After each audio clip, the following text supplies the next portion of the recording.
Buenas noches, ¿cómo están, familia? Bien, bueno, qué bendición. Yo quisiera pedirles, si por favor, antes de entrar de lleno con todo lo que continúa de aquí en adelante, si podemos darle un aplauso fuerte al Señor y le agradecemos a Dios por permitirnos estar acá esta noche. Agradecerle también por la vida de los chicos que estuvieron dirigiendo la alabanza, por la vida de Brian y Dayana que estuvieron ministrando, por la vida de Carmen. Gracias, chicos, por bendecirnos y por guiarnos durante este tiempo a tener este momento de intimidad en la presencia de nuestro Señor. Entonces, bueno, agradecido con Dios por permitirme estar acá con ustedes, una nueva oportunidad para compartir juntos. Estoy muy emocionado porque hoy estamos iniciando una nueva serie y ya estoy expectante, ¿no? de todo lo que Dios nos va a estar hablando durante las próximas 8 semanas más o menos. Es una serie de 8 semanas que vamos a estar trabajando y mi oración es esta: que nosotros podamos estar bien atentos, ¿sí? Que podamos prestar atención a lo que el Señor quiere decirnos y que nosotros necesitamos escuchar. Yo sé que todos estamos en muchas cosas, trabajando, estudiando, estamos con asuntos familiares y a veces tenemos esta tendencia de venir a la iglesia como en un modo automático, ¿sí? Como, ya sé que los sábados a las 19 tengo iglesia y venimos, pero estamos pensando en cualquier cosa menos en lo que el Señor tiene para decirnos. Lo digo porque a mí me ha pasado. Entonces mi oración es que el Señor realmente nos ayude a estar enfocados y atentos este ratito que venimos a la iglesia, en escuchar lo que Él tiene para nosotros, y que después de aquí Él nos ayude a seguir con todas las tareas que cada uno de nosotros podamos tener. Entonces, familia, como vieron ahí en la introducción, en ese video tan bueno que nos hizo Marquitos, gracias Marquitos por invertir tiempo haciendo el videíto, como está en la imagen que va a aparecer ahí en la pantalla también del PowerPoint. Hoy iniciamos una serie que lleva por título de esa manera: Cuando Dios pregunta. ¿Sí? Cuando Dios pregunta. Vamos a ver, casi siempre que nosotros nos acercamos a la Biblia y abrimos las páginas de la Biblia para leer lo que Dios reveló allí para nosotros, lo hacemos con el propósito, o uno de los propósitos principales por lo cual lo hacemos, es con el objetivo de encontrar respuestas a todas las preguntas que nosotros constantemente le hacemos a Dios, preguntas que nos surgen en medio de las diferentes circunstancias que nosotros atravesamos en la vida, ¿no? Entonces, capaz que usted se siente familiarizado con alguna de estas preguntas. ¿Por qué Dios? Y vamos a la Biblia a buscar ¿por qué Dios? ¿Por qué así la situación? ¿Por qué estamos atravesando esto? ¿Para qué Dios? ¿Cuál es el propósito de esta situación? ¿Hasta cuándo, Dios, vas a permitir que pasemos por esta temporada, Señor? ¿Hasta cuándo vamos a ver tus promesas cumpliéndose en nuestra vida? ¿Qué hago, Dios, para enfrentar determinada circunstancia? ¿Para qué existimos, Dios? Hay gente que se pregunta la razón de su existencia, por qué está en el mundo, cuál es nuestro propósito, cuál es nuestro rol en la historia de Dios, ¿sí? Y entonces venimos a la Biblia, abrimos las páginas, gracias Brian, abrimos las páginas de la Biblia para ver si se rompe el silencio. Dios nos dice algo al respecto, ¿sí? Y Dios responde nuestras preguntas, ¿cierto? ¿No soy yo el único que va a la Biblia a buscar las respuestas de Dios? Vamos a que Dios responda a nuestras inquietudes.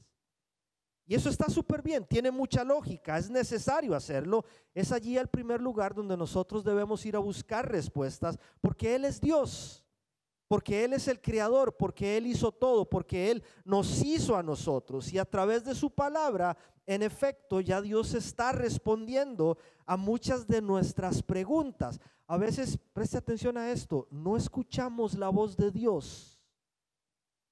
No porque Él no nos hable, no porque Él esté en silencio, no porque Él no nos responda, no escuchamos a Dios, porque no nos acercamos suficiente a su palabra para escuchar lo que Él tiene para decirnos en las diferentes etapas que atravesamos por nuestra vida. Dice 2 de Timoteo 3:16. Este es un texto que, por cierto, hemos estado leyendo mucho, reiteradamente, en otras predicaciones. Lo leímos también en la primer clase del discipulado de ADN. Dice: toda la escritura es inspirada por Dios y es útil para enseñarnos lo que es verdad. Allí encontramos la verdad. Cuando el enemigo quiere confundirnos y quiere llenarnos la cabeza de mentiras, ¿a dónde vamos a encontrar la verdad? En Jesucristo, en la palabra del Señor, ¿sí? Y para hacernos ver lo que está mal en nuestra vida, la palabra de Dios nos confronta y nos dice: no es por ahí, es por esta otra dirección. Nos corrige cuando estamos equivocados y nos enseña a hacer lo correcto. La palabra de Dios responde a nuestras inquietudes porque allí Dios se revela. Cuando vamos a la Biblia, nosotros conocemos a Dios. Cuando vamos a la Biblia, conocemos el plan de Dios para la humanidad. Cuando vamos a la Biblia, conocemos el propósito de Dios para cada uno de nosotros, ¿sí?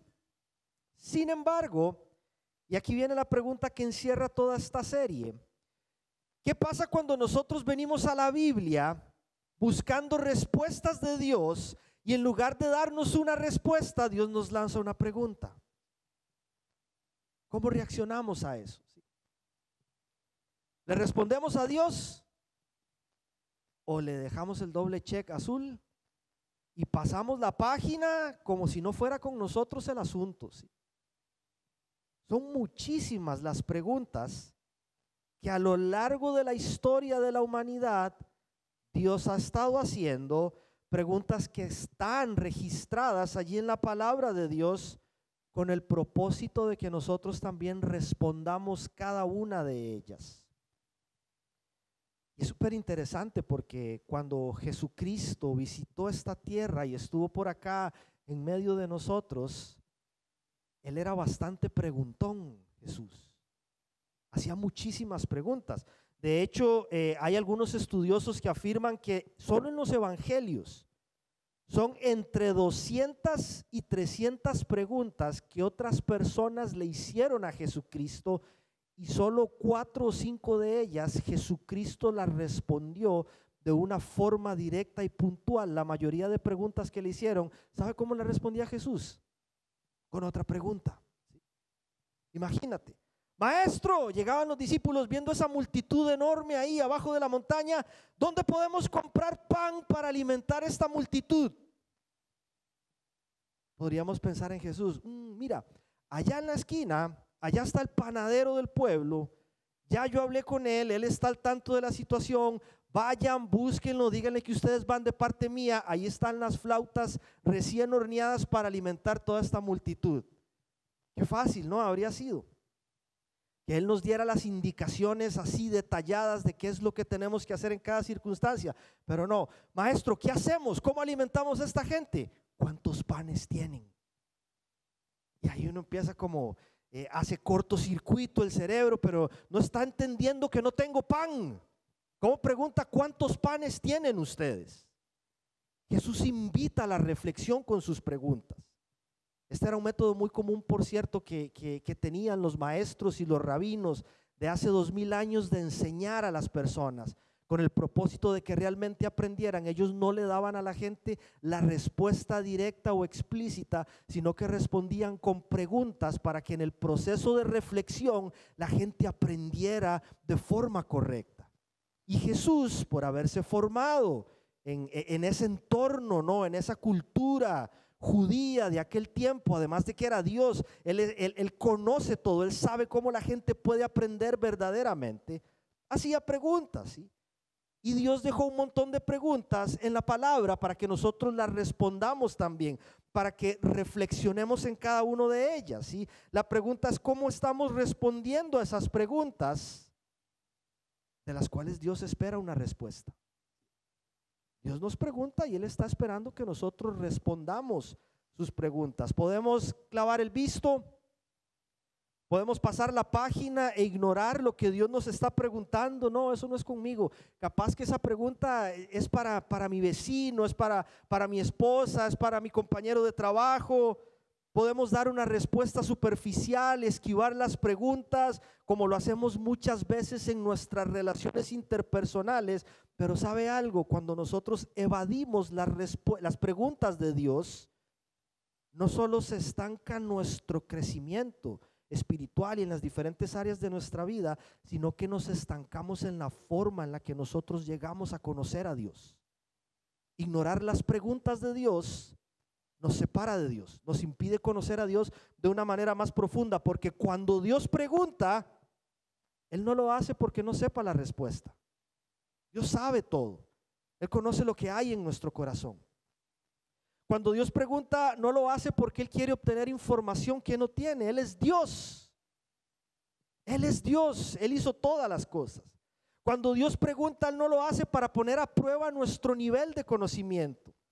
Si Él nos hizo, Él nos formó desde antes de la fundación del mundo. Él conoce todo de nosotros.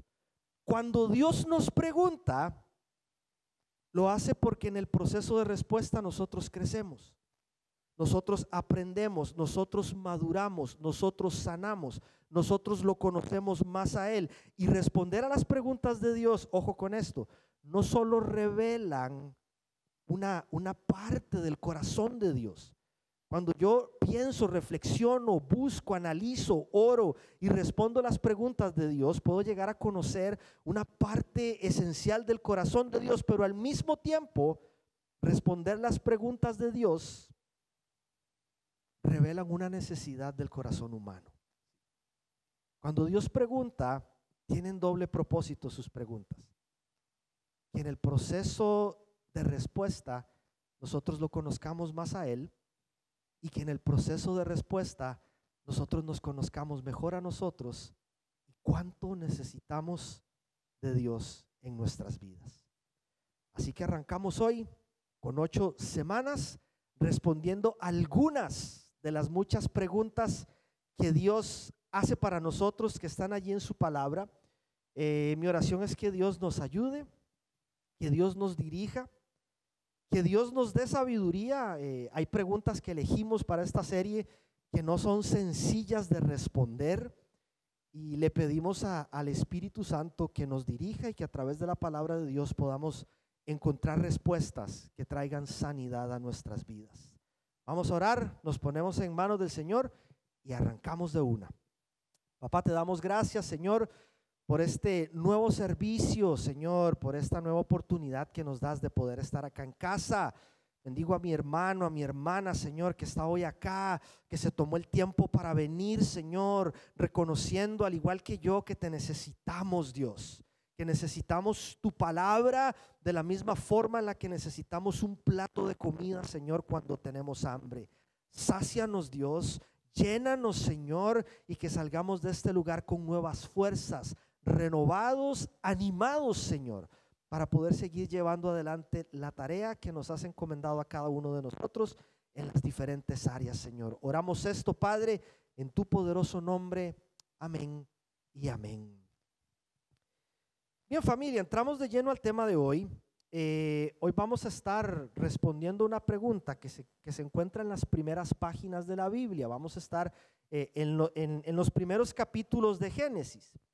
Hay 2 personajes que aparecen allí a partir del capítulo 4. Seguramente usted los conoce, seguramente usted conoce su historia. Ellos son 2 hermanos, se llaman Caín y Abel. Son los hijos que tuvieron Adán y Eva después de que fueron expulsados del jardín por haber rechazado la autoridad de Dios, por haberse rebelado en contra de Dios y rechazado el proyecto de Dios para la humanidad. Entonces la Biblia nos narra que a pesar de esto Dios derrama gracia sobre los padres de la humanidad, Adán y Eva, les permite seguir procreando y seguir teniendo hijos. Nacen Caín y Abel. Y ahí se empieza a narrar su historia. La Biblia dice que eran 2 personas bastante distintas, 2 hermanos con carácter opuesto, dos hermanos con personalidad opuesta. De hecho, en cuanto a lo que hacían eran diferentes. Uno se dedicó a sembrar, el otro se dedicó a pastorear.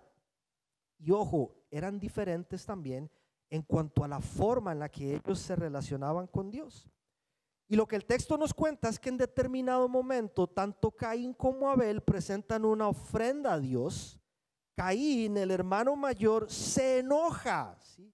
Se llena de ira y se llena de tristeza porque a Dios le gustó más la ofrenda de su hermano menor Abel, y en un arranque de celos Caín termina quitándole la vida a su hermano menor Abel, ¿sí? Sin embargo, en este interín, en este lapso de tiempo en el que Caín se deja llenar por los celos, por el enojo y por la tristeza, y antes de asesinar a su hermano, Dios lo confronta, ¿sí? Dios toma la iniciativa, Dios se para frente a él. Y ocurre lo siguiente: Dios quiere que este hombre reflexione, Dios quiere que este hombre recapacite. Génesis capítulo 4 versículos del 2 al 6 dice: Abel se dedicó a pastorear ovejas, mientras que Caín se dedicó a trabajar la tierra. Tiempo después, Caín presentó al Señor una ofrenda del fruto de la tierra. Abel también presentó al Señor lo mejor de su rebaño, es decir, los primogénitos con su grasa. Y el Señor miró con agrado a Abel y a su ofrenda, pero no miró así a Caín ni a su ofrenda. Por eso Caín se enfureció y andaba cabizbajo. Presta atención con la pregunta, porque esta pregunta es para nosotros. Versículo 6. Entonces el Señor le dijo: ¿por qué estás tan enojado? ¿Por qué andas cabizbajo? Otra versión dice: ¿por qué estás tan triste y enojado? ¿Por qué? ¿Por qué había tanta ira y tanta tristeza en el corazón de este hombre? ¿Por qué hay tanto enojo y tanta tristeza muchas veces en nuestro corazón? Dios hoy, a través de su palabra, se pone enfrente nuestro y nos pregunta: ¿por qué estás tan triste? ¿Por qué estás enojado? Muchas preguntas en la palabra de Dios, y preguntaba: ¿cuál es Dios? Y la razón por la que elegí esta pregunta para incluirla en la serie es porque el mal manejo de nuestras emociones nos está pasando facturas muy altas en las diferentes áreas de nuestra vida. Familias, matrimonios, relaciones, vidas se están destruyendo. Ojo con esto, porque alguien no solo no sabe cómo controlar sus emociones, sino que además no sabe por qué siente lo que siente. No es que no solo no sabe manejarlas, no sabe cómo controlar sus impulsos, sino que Dios le pregunta: ¿por qué estás enojado? ¿Cuál es la razón de tu enojo? ¿Cuál es la raíz de tu amargura? ¿Cuál es la razón de tu tristeza constante y prolongada? ¿Qué es lo que hay en ese corazón? ¿Sí? No porque sea malo enojarse. Hay situaciones que de verdad nos causan enojo. Y a partir de ese enojo, nosotros somos impulsados a tomar decisiones que nos lleven a corregir lo que se tiene que corregir. Y Jesús se enojó en algún momento y puso orden y dijo: basta ya, esto no puede continuar así. No está malo enojarnos cuando las razones son correctas, y ese enojo nos lleva a tomar acción y a hacer cosas que honran a Dios. No es que sea malo estar triste. La tristeza es una emoción que surge de nuestro corazón cuando atravesamos circunstancias difíciles que provocan dolor en nuestro corazón, ¿sí? Y esa tristeza a veces nos impulsa a acercarnos a Dios. Esa tristeza a veces nos impulsa a sentir compasión por las personas que sufren. Y hacemos algo también cuando alguien está sufriendo. El problema, familia, es cuando la raíz de nuestro enojo, cuando la raíz de nuestra tristeza son cosas que están arraigadas allí en lo profundo de nuestro corazón y que necesitan ser tratadas por Dios. Yo puedo enojarme, pero no puedo permitir que ese enojo se prolongue y me lleve a vivir amargado toda la vida. Yo puedo estar triste, pero no puedo permitir que esa tristeza me invada al punto de que me despierte y no encuentre gozo en la vida. Porque a pesar de las circunstancias difíciles, Dios sigue siendo nuestro Señor. Él nos sostiene y tiene un plan para cada uno de nosotros. Entonces necesitamos responder a la pregunta que Dios nos hace: ¿por qué estás triste y enojado? ¿Sí? Para no cometer los mismos errores que Caín. Proverbios 25, versículo 28, esta es la Reina Valera contemporánea. Dice: ciudad en ruinas, sin muralla protectora, eso es el hombre que no frena sus impulsos. Tenemos que escuchar a Dios hoy preguntándonos: ¿por qué estás triste y enojado? Entonces, para responder la pregunta de hoy, quisiera hacerlo mencionando dos razones, ¿sí? Vamos a mencionar dos puntos, pero cada punto tiene dos subpuntos. Entonces ahí vamos a explicar un poquito dos de las principales causas por las que el ser humano puede llegar a albergar tristeza y enojo en su corazón. Aquí hago una pausa y explico lo siguiente. Mencioné que no es malo estar enojado, que hay situaciones que nos enojan. No es mala la tristeza, hay situaciones que nos ponen triste y muchas veces esa tristeza y ese enojo se produce por diferentes circunstancias, algunas veces en las que nosotros directamente no tuvimos nada que ver, pero de una u otra forma nos afectan, ¿sí?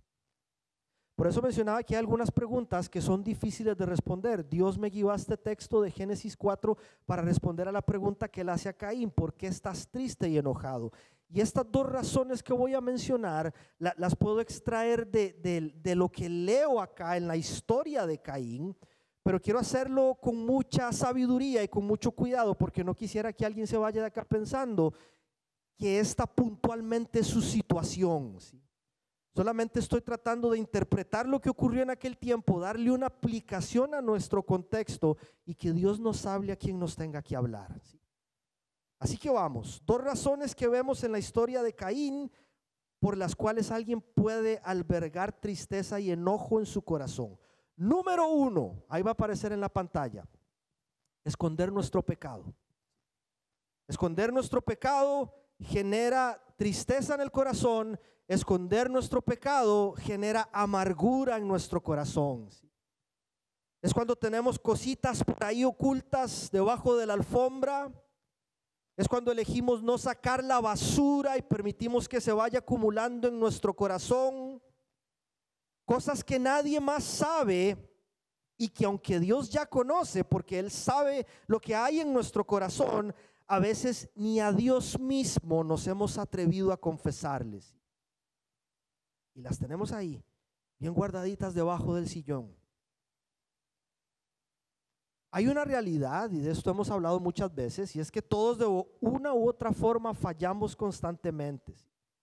Lo sabemos, somos pecadores, justificados delante de Dios por la sangre de Jesucristo, sí, pero aún no somos un producto terminado. Estamos en proceso. No existe nadie en esta sala, ni nadie en esta tierra que pueda levantar su mano y decir: no, yo no peco, ya tengo 100 días sin pecar. No existe, no pasa. Nos acostamos y ya estamos: ay, Señor, perdona, ¿por qué dije eso? ¿Por qué pensé eso? ¿Por qué actué de esta forma? ¿Sí? Primera de Juan 1:8: si afirmamos que no tenemos pecado, nos engañamos a nosotros mismos y la verdad no está en nosotros. Pecamos, fallamos, le erramos al blanco. Esta realidad es lo que nos pone a todos en el mismo lugar delante de Dios. Pecadores necesitados de su gracia y de su misericordia todos los días. Esto no tiene que ver por quién peca más o quién peca menos. Necesitamos la gracia del Señor con urgencia cada día de nuestra vida. Sin embargo, cuando yo hablo de pecados ocultos o pecados no confesados, no me refiero a que tenemos que mandar a hacer un cartel y pegarlo fuera de casa o hacer un posteo en redes sociales contándole al mundo cuáles son nuestras luchas y nuestras debilidades. No se trata de eso. Me refiero a todo eso que se hace a escondidas, todo eso que se ve a escondidas, que se siente a escondidas, que se dice a escondidas, que no honra a Dios, que no honra a las personas que se supone que amamos, que se supone que nos aman, que nos hacen daño, pero que ya sea por temor o por vergüenza, las cubrimos y llegamos a acostumbrarnos a vivir con eso. Y abrimos las puertas de casa a lo que está destruyendo nuestra casa. No me refiero solo a nuestra casa de una manera física, me refiero a nuestro cuerpo, a nuestro templo, a nuestro corazón, ¿sí? La razón de la tristeza y del enojo en el corazón de Caín no era un asunto del tamaño de su ofrenda. Había algo más profundo, ¿sí? Lo que reflejaba su rostro era un reflejo de algo mayor y más profundo en su corazón que él no había confesado, ¿sí? Caín era una persona orgullosa. Caín era una persona que estaba enferma de celos. Caín era una persona que estaba enferma de envidia. No se atrevió a reconocer su problema delante de Dios, a pesar de que Dios le preguntó. Dios le dijo: ¿qué te pasa, papá? ¿Por qué estás así? Y terminó siendo controlado por todo eso que había metido debajo de la alfombra, ¿sí? Que había intentado tapar, que había intentado esconder. Vean lo que dice Génesis 4, 3 al 5. Dice: tiempo después, Caín presentó al Señor una ofrenda del fruto de la tierra. Abel también presentó al Señor lo mejor de su rebaño, es decir, los primogénitos con su grasa. Y el Señor miró con agrado a Abel y a su ofrenda, pero no miró hacia Caín ni a su ofrenda. Por eso Caín se enfureció y andaba cabizbajo. Pregunta a propósito del problema con Caín: ¿cómo reaccionamos nosotros cuando vemos que Dios le da a otra persona lo que yo pensaba que tenía que darme a mí? ¿Cómo nos va con eso? ¿Cómo nos va cuando vemos de repente que Dios está bendiciendo a una persona y yo digo: hey, ¿por qué a mí no me ha tocado eso? Hace mucho que estoy orando por eso, Señor. He trabajado duro con Él por eso, Señor. ¿Y por qué a Él sí, a mí no? ¿Qué sentimos en nuestro corazón? ¿Qué pasa por nuestra mente? La respuesta revela mucho de aquello que Dios tiene que sanar en nuestros corazones. Porque pecados ocultos no es solamente alguien que se despierta a ver pornografía en la madrugada y no le dice nada a nadie, que no ha confesado eso, que tiene que sanar. Eso puede ser un pecado oculto, pero hay otras cosas como el orgullo, como la envidia, como los celos. Caín padecía de esto. Y Dios le pregunta: ¿qué pasa en su corazón? ¿Por qué está triste? ¿Por qué está enojado? Darle lugar al pecado en nuestras vidas, abrirle las puertas de nuestro corazón, de nuestra familia, de nuestro matrimonio, solo produce tristeza y amargura. Nadie puede ser feliz viviendo con el pecado, familia. Nadie, ¿sí? Porque la Biblia dice que la paga del pecado es muerte. Nosotros fallamos, nos tropezamos, pero nos levantamos y le decimos: Señor, ayúdanos a poder superar esto. Pero no permanecemos en eso que nos quiere dominar, ¿sí? No hay forma de que el pecado nos haga sentir bien, aunque al principio nos provoque algo de satisfacción, ¿sí? Es como cuando uno va al médico y el doctor le dice: no se coma ese choripán, no se coma esa tira de asado porque le va a afectar la vesícula. Y en la noche a uno le cae la grasa así de los cachetes mientras se come el choripán. Y uno lo disfruta, ¿no? Uno lo saborea. Y en la noche está uno, uy, Señor, gases, náuseas. Lo mismo pasa con el pecado. Pasa exactamente lo mismo, ¿sí? Una de las evidencias más contundentes de que una persona verdaderamente ha sido redimida por la sangre de Cristo, que está en ese proceso de sanidad y transformación, es la repulsión y las náuseas que provoca el pecado en nuestras vidas. Uno falla así, pero uno corre desesperadamente a Cristo para que nos limpie, para que nos lave, ¿sí? Uno se come el choripán, ¿sí? Y después en la noche va corriendo a tomarse la alical, ¿es que se llama?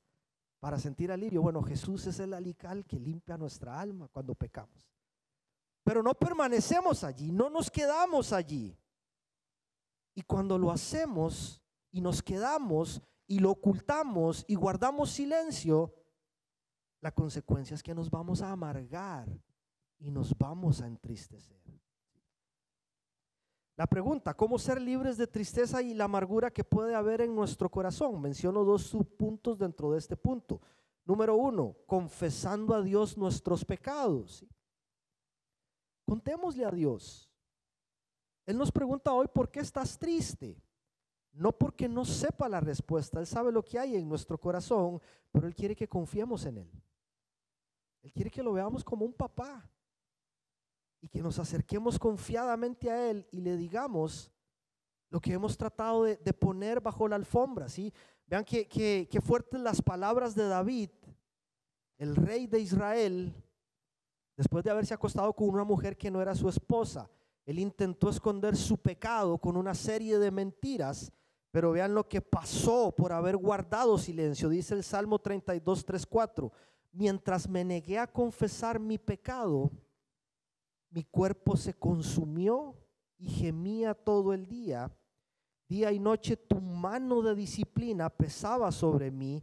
Mi fuerza se evaporó como agua al calor del verano. El enemigo quiere hacernos sentir culpables. El enemigo quiere hacernos sentir avergonzados delante de Dios, porque Él sabe el daño que nos hace cuando yo elijo guardar silencio. Entonces nos llena de ideas de culpa, nos llena de ideas de vergüenza, nos llena de ideas de temor, como si Dios no supiera cuando Dios sabe todo. Es que a Dios no le podemos ocultar nada, pero Él quiere que nos acerquemos a Él con confianza y le digamos lo que está pasando en nuestras vidas. Y como el enemigo sabe lo bien que nos hace hablar con Dios, quiere mantenernos con la boca cerrada.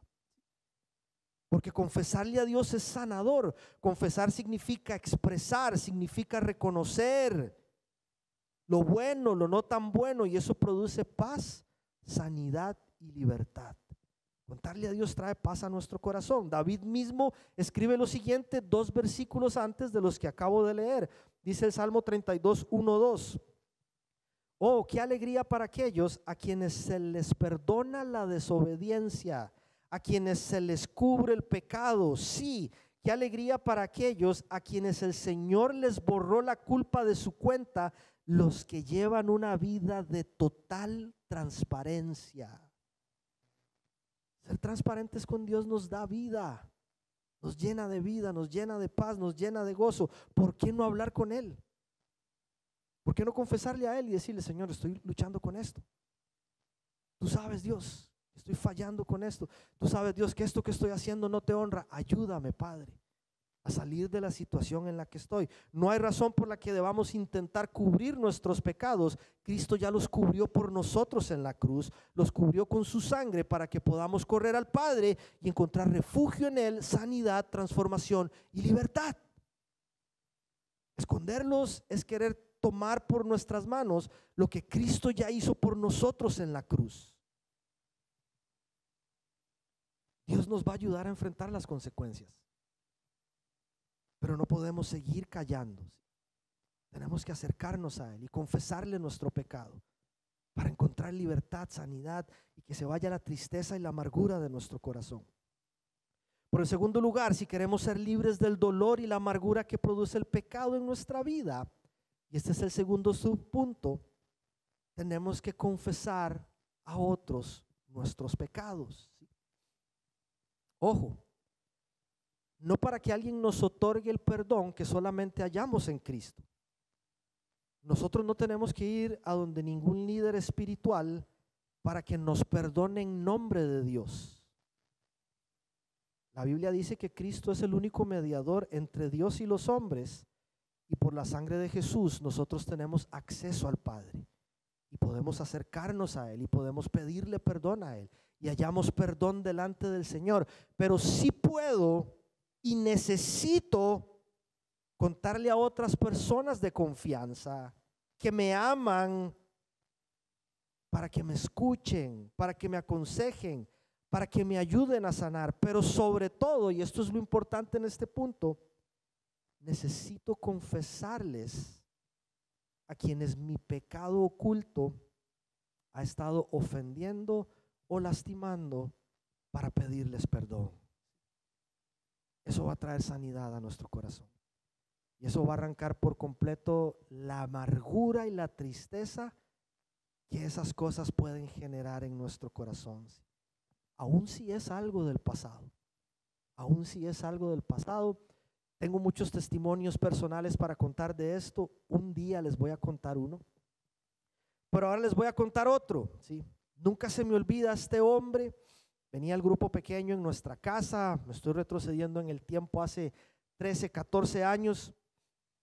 Él estaba triste, ¿sí? Estaba desanimado, se le veía. Siempre estaba que un problema aquí, que un problema allá, no salgo de esta, ya estoy entrando a otra. Y un día viene a casa y él me dice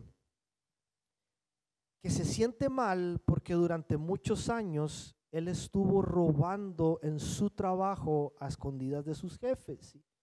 Él recibía mercadería, alteraba las boletas, reportaba que ingresó una cantidad y lo otro que no reportaba, él se lo quedaba, lo vendía por fuera y ganaba algo de dinero. Y esto estuvo haciéndolo por muchísimos años, ¿sí? Entonces él me dice, en aquel tiempo yo no era creyente. Después vino Cristo a mi vida, me sanó, no volví a hacer esto más, pero me siento mal. ¿Qué hago? ¿Sí? Él esperaba que yo le dijera, tranquilo, sos una nueva creación, sigue adelante con tu vida. Le dije, eres una nueva creación.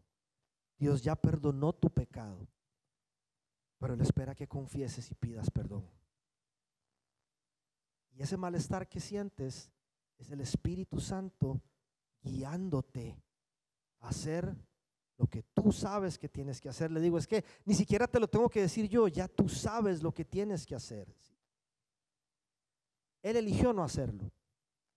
Él eligió no hacerlo porque esto podría traer consecuencias graves para su vida. Y siempre que lo veía, su tristeza lo abrumaba cada vez más. Se le veía en su rostro. No podía estar tranquilo. Eligió confiar en sus instintos antes de confiar en que el Espíritu Santo lo estaba guiando a tomar la decisión correcta. Y eso lo ha llevado a vivir con amargura y tristeza por su vida. Santiago 1:16. Confiésense los pecados unos a otros y oren los unos por los otros para que sean sanados. Para que sean sanados. ¿Sí? Ojo con esto, familia. Hay alguien a quien hoy, cuando vea este video en el futuro, Dios le está diciendo, ya no más, ya no más. Basta ya de seguir permitiendo que el pecado controle tu vida. No más pornografía, no más infidelidad, no más pereza, no más avaricia, no más envidia, no más orgullo, no más celos, no más lujuria, no más ira. Dios dice, no escondas tu pecado, háblame, quiero sanarte, quiero transformarte, quiero liberarte, no quiero que estés triste y enojado por el resto de tu vida. El Señor nos ayude y nos dé el valor para poder acercarnos al Señor, abrirle nuestro corazón y pedirle que nos ayude a hacer lo que sea que nosotros tengamos que hacer para poder vivir libres de la amargura y de la tristeza que produce el pecado en nuestras vidas. Entonces, número uno, esconder nuestro pecado produce tristeza, enojo y dolor en el corazón. Y número dos, es que tristeza y enojo en el corazón son la consecuencia de vivir lejos de Dios. Cuando nosotros nos apartamos de Dios, no podemos estar felices. Vamos a estar tristes. Vamos a estar amargados. Vamos a estar enojados, ¿sí? Y aquí quiero que prestemos atención a lo siguiente porque es súper importante. Vamos a ver, alguien podría decir, este punto no es para mí porque yo estoy en la iglesia, yo no estoy lejos de Dios. Cuando hablo de vivir lejos de Dios, no me refiero solo a aquellas personas que aún no han tenido ese encuentro personal con Jesús, aunque por supuesto que este distanciamiento de Dios produce insatisfacción, produce tristeza y produce enojo, porque vamos a seguir cargando con todo el peso del pecado sobre nuestros hombros. Hay heridas, hay traumas, hay culpas, hay luchas que solo en Jesucristo pueden ser sanadas. Fuera de Cristo es imposible, ¿sí? La gente tiene sed. La gente tiene vacíos que está buscando llenar en cualquier parte y con cualquier cosa. Por eso están tristes y enojados, porque se sienten insatisfechos. Es como tener hambre siempre, ¿sí? ¿Cuántos se enojan cuando les da hambre y no pueden comer? Hay varias manos levantadas. No sé cómo le dicen acá. En Costa Rica decimos que nos da chicha de hambre. Chicha es como decir rabia. Entonces, cuando uno tiene esas ganas de almorzar y no puede porque todavía está lejos de casa, porque se atrasó la reunión en el trabajo, porque la comida no está pronta, y empieza uno a llenarse de enojo hasta que uno come y uno dice, gracias Dios. Vuelve la paz, ¿cierto? A nuestro corazón. Vuelve la paz al hogar, ¿sí? Cuando se trata de nuestra alma, pasa exactamente lo mismo. Nosotros nunca vamos a poder encontrar verdadera satisfacción y verdadera llenura lejos de Jesús. Por eso nos enojamos constantemente. Por eso nos entristecemos, ¿sí? Cuando nuestra alma está vacía, solamente Jesucristo puede llenarla. Sin embargo, quiero que prestemos atención a esto. Cuando hablo de vivir lejos de Dios, me refiero también a personas que, aunque asistiendo semanalmente a una iglesia, aunque sirviendo a Dios en una iglesia, aún presentando sus ofrendas a Dios, están lejos de Dios. Y las iglesias en el mundo están llenas de personas que con mucha facilidad se alejan del Señor. Nuevamente, venimos en automático, porque es lo que ya estoy acostumbrado a hacer el fin de semana, porque sé que tengo que ir, pero hay un distanciamiento de Dios. Todo se vuelve superficial, todo se vuelve centrado en satisfacer nuestros propios intereses. Personas que en público aparentan una cosa, pero en privado son otra cosa muy distinta. Lo que quieren es el reconocimiento de las personas. Es una actitud muy típica de los fariseos del tiempo de Jesús. Eran el pueblo de Dios, los religiosos, los que estaban en las sinagogas, los maestros de la palabra. No se perdían ni un solo servicio en el templo. Ahí estaban orando, ahí estaban leyendo, ahí estaban interpretando. Y Jesús les dice lo siguiente, haciendo referencia a unas palabras del texto de Isaías, Mateo 15:8. Este pueblo de labios me honra, mas su corazón está lejos de mí.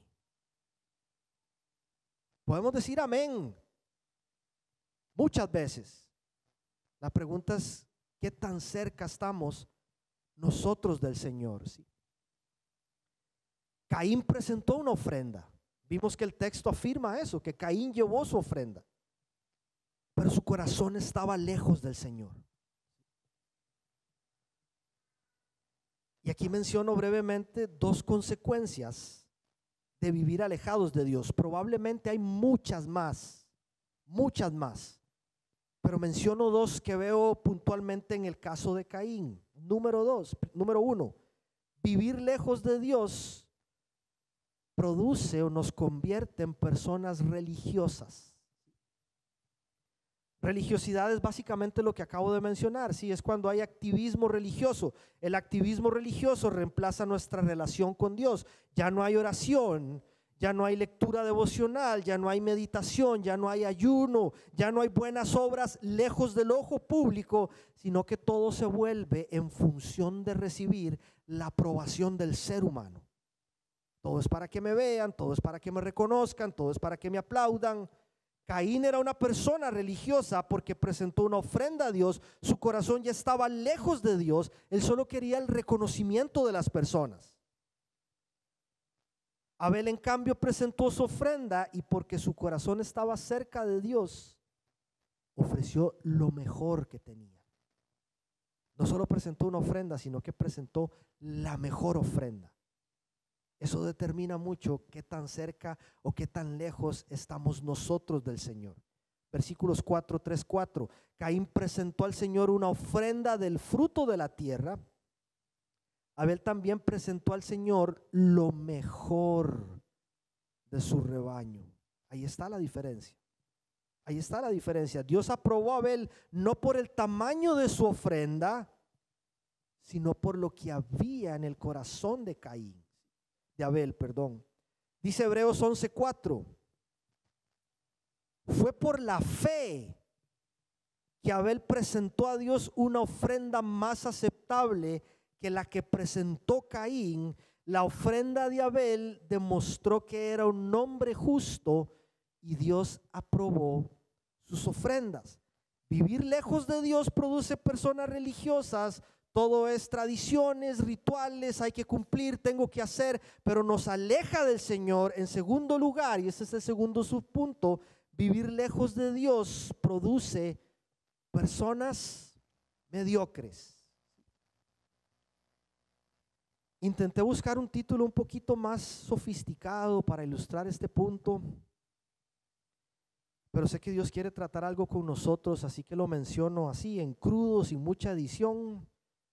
Vivir lejos de Dios produce personas, cristianos mediocres. Cuando hablo de gente mediocre, ojo con esto, me refiero a este tipo de personas que pudiendo dar el 100 dan 50, y no me refiero a dinero, no me refiero a cosas materiales. Me refiero a cuando sabemos que Dios nos está pidiendo dar el 100, pero yo me conformo con dar la mitad, con dar menos de mi capacidad para darle al Señor lo mejor de mí. Eso es lo que produce vivir alejados de Dios. Cuando sabiendo que Dios espera más de mí en el trabajo, en mis relaciones, en mis estudios, en mi servicio a Dios, me conformo con dar menos porque sabemos que eso que hicimos alcanza para quedarle bien a los hombres. Le quedo bien al jefe con eso. Le quedo bien al profesor con eso. Le quedo bien al pastor con eso. Pero Dios nos está pidiendo más. Pero la mediocridad nos lleva a vivir en función de quedarle bien a los hombres y no de agradar a nuestro Señor, que merece lo mejor de nosotros, no lo que me sobra, no lo que ya no me sirve. Y cuando una persona elige un estilo de vida mediocre, es decir, que vive a media máquina, que hace las cosas a medias, apenas para decir que cumplió, nunca de ninguna manera va a poder sentirse satisfecho. ¿Sabe por qué? Porque la mediocridad produce insatisfacción. Excelencia produce contentamiento en nuestro corazón, ¿sí? Cuando uno elige la excelencia como principio de vida y uno da lo mejor a Dios, haciendo las cosas de buena gana como el Señor y no para los hombres, esforzándonos por ser excelente esposo, esforzándonos por ser excelente papá, esforzándonos por ser excelente trabajador, esforzándonos por ser un excelente siervo del Señor, aunque fallemos, pero dando lo mejor de nosotros, uno encuentra paz en el corazón. Uno no va a estar triste, uno no va a estar amargado, ¿sí? Uno se va a sentir satisfecho, porque aun si otros llegan a hacerlo mejor que nosotros, que probablemente va a ser así, en algún punto va a haber alguien que ha sido mejor papá, que ha sido mejor esposo, que ha sido mejor siervo. Gloria a Dios por eso. Pero cuando uno hace las cosas para agradar al Señor y uno se esfuerza, no caemos en la tentación de compararnos. Esto fue lo que le pasó a Caín. Él era mediocre, y cuando vio que Dios miró mejor la ofrenda de Abel, dijo: ¿y por qué a mí no? Se comparó con su hermano y se llenó de celos y se llenó de envidia, ¿sí? Cuando uno hace las cosas con excelencia, aun si otra persona lo hace mejor, porque sabemos que Dios pesa las intenciones del corazón, descansamos en que Él nos ha dado conforme a su voluntad. Y punto. Se acabó. No lo hice, Señor, para que me aplaudieran. No lo hice para que me dijeran: wow, qué crack que sos. Lo hice para vos, Padre. Y tú viste mi corazón. Di lo mejor de mí, Señor. Di lo mejor de mí. Eso trae paz, satisfacción y gozo a nuestro corazón. Cuando uno es excelente en lo que hace, uno nunca se va a sentir insatisfecho, porque lo que hizo, lo hizo para agradar al Señor, no para agradar a los hombres. Y porque Abel estaba cerca de Dios, su ofrenda fue excelente. Dio lo mejor que tenía. Porque Caín estaba lejos de Dios, su ofrenda fue mediocre. Dio menos de lo que podía haber dado. Nunca se me olvida, y creo que una vez ya les conté esta historia. Nos invitaron a una iglesia hace un tiempo atrás para que Ira y yo compartiéramos el mensaje. Nos dijeron: vengan un fin de semana, que estén aquí con nosotros y comparten la palabra el viernes, el sábado, luego el domingo. Entonces nosotros nos fuimos. Bueno, gracias Dios, qué linda oportunidad. Y nos fuimos para allá. Cuando llegamos, el pastor y la pastora nos reciben, y mientras charlábamos como con ellos, él nos dijo lo siguiente: podíamos haber invitado buenos expositores, pero como ustedes son amigos, los invitamos a ustedes. Y nosotros: gracias, qué buen halago, hermano. Gracias por esas palabras de ánimo, ¿no? Pues estábamos ahí, ya habíamos llegado. Gloria a Dios por la oportunidad. Y siempre que Dios nos permite compartir su palabra, no importa si es una persona, si son 100, si son 1000 o si son 20 personas, nosotros nos vamos a tomar las cosas muy en serio. Estudiamos toda la semana, preparamos lo que nos tocaba decir a cada uno, practicamos, pedimos consejo, nosotros practicamos. A veces yo me pongo a predicarme a mí mismo frente al espejo: no, Señor, esto tiene que salir mejor, ayúdame. Practicamos, se lo predico a Ire me lo predica a mí. Leemos a otros, escuchamos a otros que tengan algo que aportar sobre lo que vamos a compartir, que sepan más que nosotros y que nos puedan orientar en eso que vamos a enseñar. Y al final le decimos al Señor: papá, hicimos con excelencia nuestra parte, de aquí en adelante tú te encargas. Nosotros no podemos tocar los corazones de la gente, esa es tarea del Espíritu Santo, pero vamos a esforzarnos por dar lo mejor de nosotros. Eso trae paz al corazón, porque delante de Dios hemos hecho lo mejor.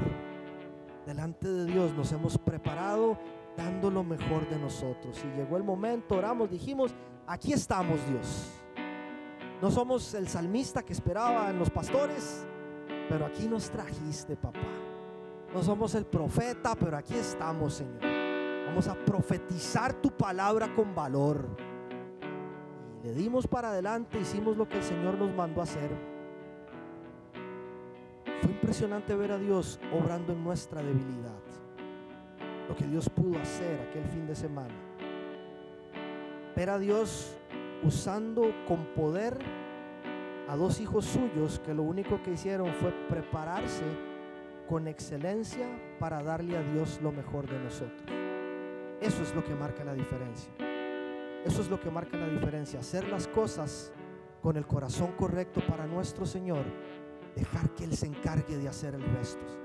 dejar que Él se encargue de hacer el resto, hacer las cosas por excelencia. Cuando Jesús regrese, ninguno de nosotros sabe cuándo, pero cuando Jesús regrese, hay una canción que me encanta de Abel Zavala que dice que cuando Dios regrese, Él quiere, lo único que quiero es que nos encuentre haciendo su voluntad. Cuando Cristo regrese, Él debe encontrarnos haciendo lo que Él nos mandó a hacer. Pero no solo eso, sino que debe encontrarnos haciéndolo bien, lo mejor que podamos. No retroceder ni una milla, no retroceder ni un centímetro. Dios quiere encontrarnos haciendo lo que nos mandó, pero haciéndolo bien.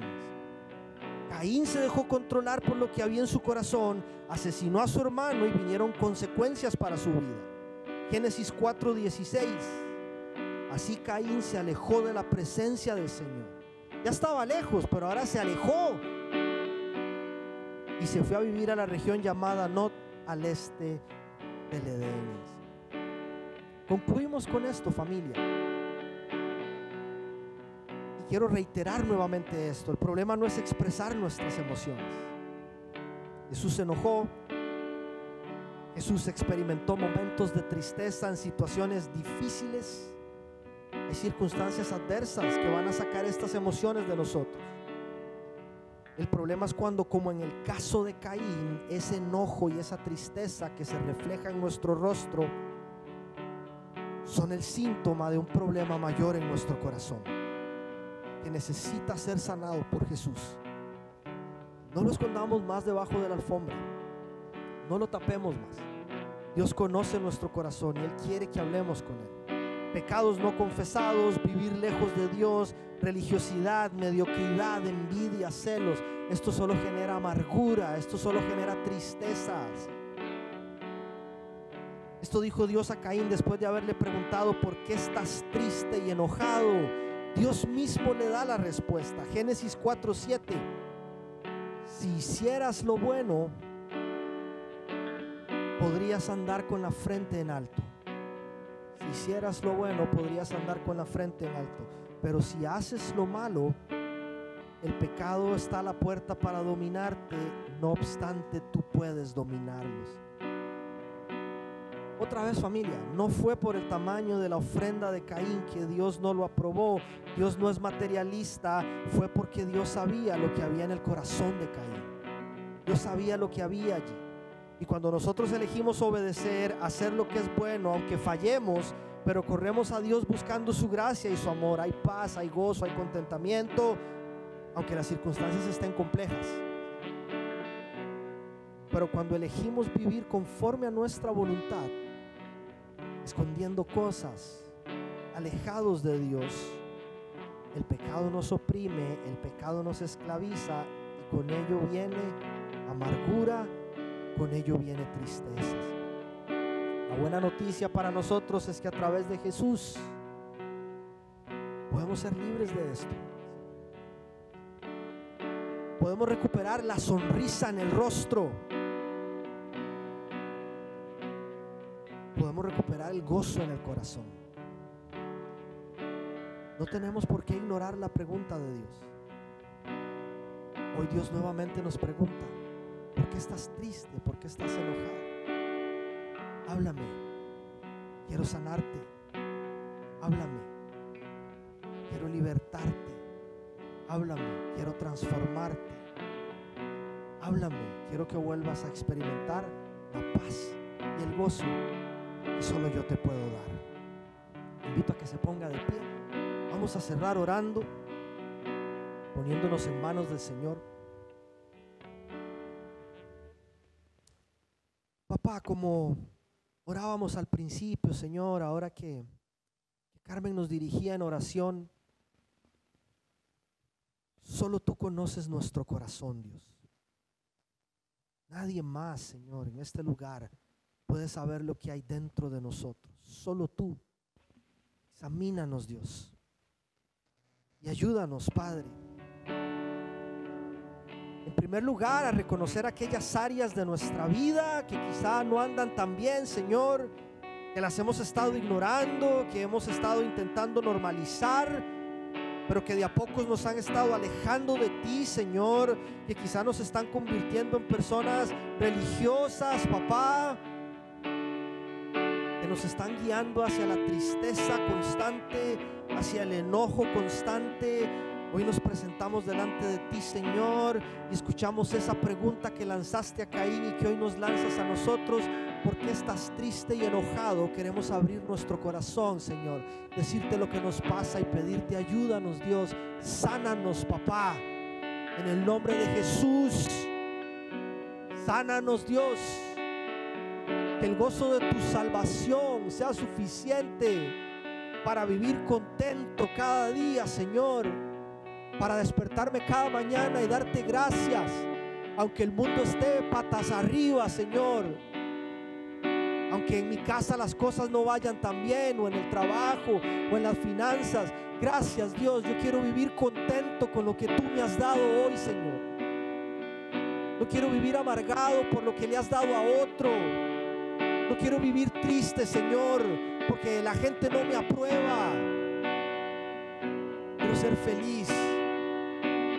Ese gozo, Señor, esa alegría que solo proviene de tu Espíritu Santo, que las cosas de este mundo no nos pueden dar, Señor. Llénanos de tu Espíritu, de ese gozo, de esa paz, Señor, y que eso sea lo que refleje nuestro rostro, papá, aun si las cosas están complicadas, Señor. Que los demás puedan verte a ti a través nuestro, Señor. Que tú hagas resplandecer sobre nosotros tu rostro, Señor, y que podamos ser un reflejo de tu gloria, Señor, en cualquier lugar al que tú nos envías, Señor. Te lo pedimos en el nombre de Jesús. Sana nuestra amargura, sana nuestro dolor, sana nuestra tristeza, sana nuestro enojo, Señor, y que podamos vivir de una forma distinta, papá. Te damos gracias, Señor, por cada pregunta que has dejado en tu palabra para nosotros. Queremos responderlas, conocernos y conocerte, Señor, sabiendo que solo tú tienes lo que nuestros corazones cansados necesitan. Te damos gracias, Señor, nos ponemos en tus manos, expectantes de lo que nos vas a seguir hablando. Oramos todo esto, Padre bueno, en el nombre de nuestro Rey Cristo Jesús. Amén y amén. Démosle ese aplauso fuerte al Señor. Muchas gracias, familia. Que el Señor nos bendiga.